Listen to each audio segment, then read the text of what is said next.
bigayan, maganda balagay niyan. Kung alam mo di maganda, atin na yan layuan. Ika kasama ng ating sarili yan, hanggat maaga pa atin na yan layuan. Maraming imposible, wag na natin yan subukan. Mga maling gawain, dapat yan inuurungan. Huwag ka dyan magpapatukso kung ayaw mo layuan ng iyong mga barkada na kasama sa tambayan. Gawin mo ang lahat, basta sa maganda bagay. Huwag ka lang magpapatukso kahit sinong umalalay. Gamitin natin utak para malayuan ang mga bagay na kailangan natin malampasan. Kahit anong pagsubok ay dapat nating labanan. Wag na wag magpapasira sa kahit sino man. Andyan lamang ang Diyos para ikaw ay gabayan. O aking kaibigan, sana'y mabatid mo na iwasan ng tukso at sana'y mapagtanto ang mga sinasabi ko. Lahat yan ay totoo, hanggat maaga pa ay kailangan mo magbago. Isipin ng pamilya, wag ang mga pinaplano. Imulat ang mata kung ano bang mahalaga, at wag mo nang isipin ng mali mo nagawa. Basta't nagbago ka, ayun lang ang mahalaga, sapagkat kailangan mo ng pagbabagong matyaga.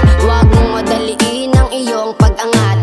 Tiwala sa sarili, makukuha mo lahat, at magpapaapekto sa mga sabi-sabi. Pag naiwasan ng tukso, ang buhay mo'y maging kampante. Kamusta ang bigayan? Maganda balagay niyan. Kung alam mo di maganda, atin na yan layuan. Ika kasama ng ating sarili yan, hanggat maaga pa atin na yan layuan. Kamusta ang bigayan? Maganda balagay niyan. Kung alam mo di maganda, atin na yan layuan. Ika kasama ng ating sarili yan, hanggat maaga pa atin na yan layuan. Kamusta nga ba ang inyong mga lagay? Kaya wag magpapatukso kahit sinong umalalay. Mahalin natin sarili at bigyan ng kalayaan ang hindi magandang bisyo, dapat yan iniiwasan. Maraming kabataan na tutukso na ng bisyo, hindi nila alam, utak nila mabablako dahil di nyo kabisado ang pag-ikot ng mundo. Kaya hanggang may oras, papilitin nyo na magbago. Maraming mga pangarap ang basta na nasisira. Maging mapagmasid ka sa iyong tarima, at huwag magpapahila dahil ganyan talaga ang naggagawa ng pera. Matutokso, malululong